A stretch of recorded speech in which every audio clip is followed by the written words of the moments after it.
Crystia! What's going on, ladies and gentlemen? Welcome back to The Fringe. I know if you watched our live stream earlier today, I said there was no other videos today because YouTube has been suppressing the hell out of any content coming out of this channel. However, this story is too big not to talk about. Something massive happened today, and of course, surprise, surprise, no repercussions, as we all expect. But nonetheless, ladies and gentlemen, it's time we talk about it. So if you're enjoying this video, make sure to share it out on social media, like, comment, do whatever you can to push it up in the algorithm because YouTube does not want this getting out. They don't like politics getting out about Justin Trudeau or the Liberals.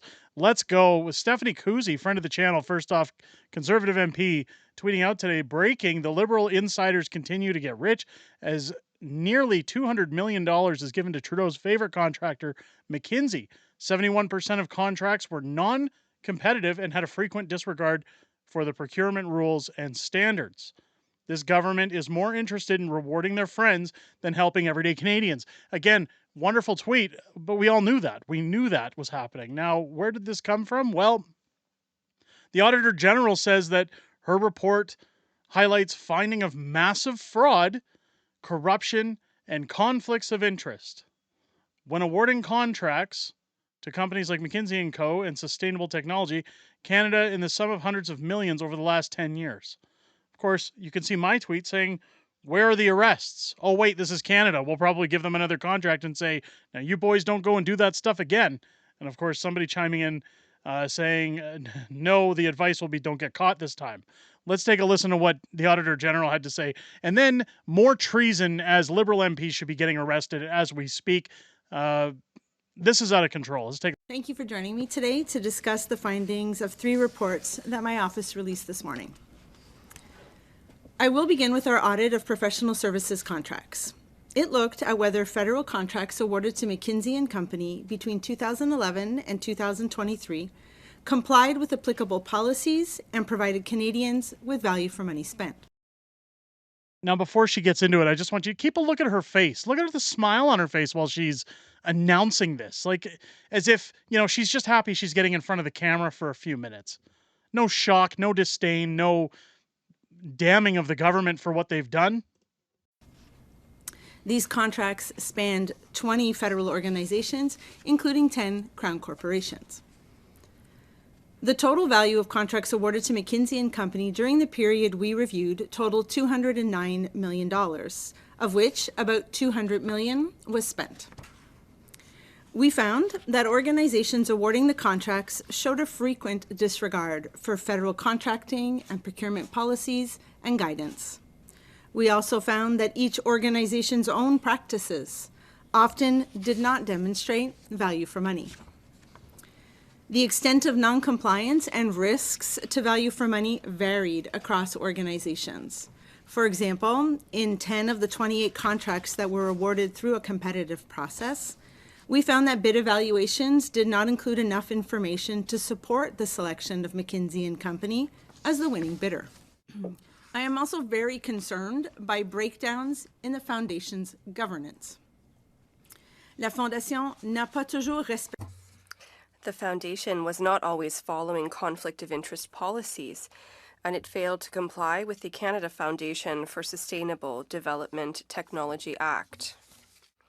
With respect to conflicts of interest, the Foundation did not have an effective system to maintain its conflict of interest disclosures and related actions. Its own records show that in 90 cases, conflict of interest policies were not followed. These 90 cases were connected to approval decisions that awarded projects worth nearly $76 million in funding. Like all organizations funded by Canadian taxpayers, Sustainable Development Technology Canada has a responsibility to conduct its business in a manner that is transparent, accountable, and compliant with legislation. Of course, she's reading that off like she's doing a book report for school. She doesn't care. Nobody cares. Here we've got good friend of the channel, Tom Marazzo, there's no better skilled person who engages in gaslighting than her and other than her boss. Breaking Crystia Freeland refuses to give a definitive answer on why Canadian MPs who committed crimes that constitute treason haven't been arrested. But she'll be glad that Bill C-70 will provide her government with the tools to cover up their crimes. Of course they are. Of course they are. This is our government. This is where your tax dollars are going. This should piss each and every one of us off. I'm pissed. Look at it. All of them should go to jail. Every single one of them, including these two yahoos. Let's take a listen. Good morning. I just want to ask about the NSICOP report, and my question is for Deputy Prime Minister Crystia Freeland. The report describes behavior that might constitute treason, and yet we've seen no charges. Does that concern you? Thank you for the question. I want to start by thanking the committee and the chair, David McGuinty, for their very serious work on this. Our government takes foreign interference extremely seriously. No, they don't. I think your question is an important one because the findings of the committee are concerning, and they should be. As the Minister of Public Safety has said, we have confidence in our law enforcement bodies to do their job. And I am glad that our government has now put forward the strongest measures of any Canadian government when it comes to foreign interference, giving our law enforcement bodies the tools to act.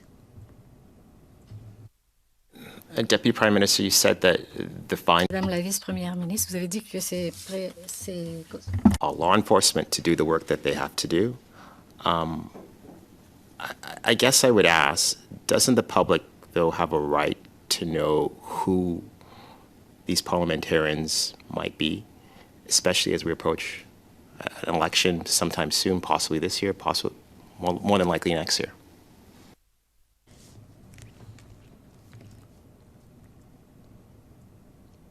Let me just say this. We take foreign interference really, really seriously, and I'm just going to speak personally for a minute. Having worked in authoritarian regimes myself, Wait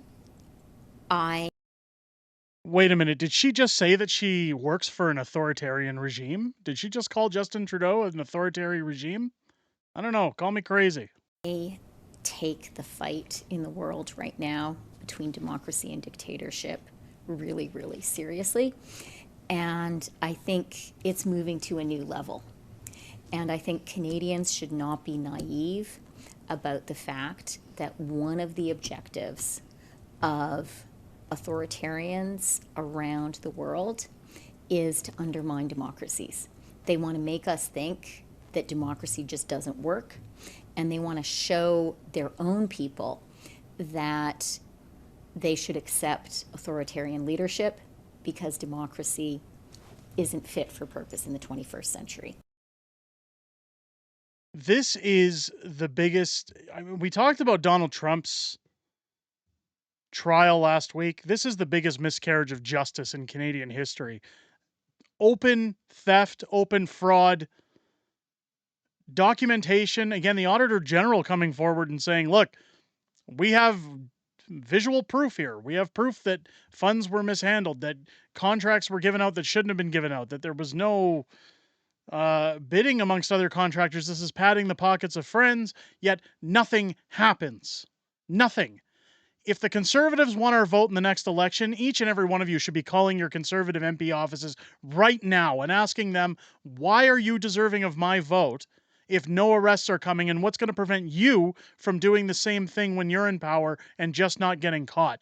This should raise red flags to everyone about our current law system, about our government, about authoritarian regimes, about Crystia Freeland. Again, jail them all. They should all be in jail right now. This is treason in the highest court. Let me know what you guys think down below. Do you agree with me that they should lock all these clowns up? I mean, Sean Fraser said afterwards, oh, we're not going to be releasing any lists because, well, we don't want anybody to know how corrupt we actually are. then you shouldn't have a job. You shouldn't be reelected. You should not hold your position in office and have the kind of power that you currently do. Let me know what you guys think down below. If it's your first time here, I hope this video's earned your subscription. Make sure you're hitting that button. You hit your bell for notifications. Join us live here on the channel every Friday night at 6 p.m. Pacific, 8 p.m. Central for Friday Night Fringe, where we go over all this kind of stuff, everything else happening in the world of politics, as well as some back and forth within our community. I look forward to seeing each and every one of you there, and I hope you guys enjoyed this video and had a great rest of your day. I'll catch you on the next one.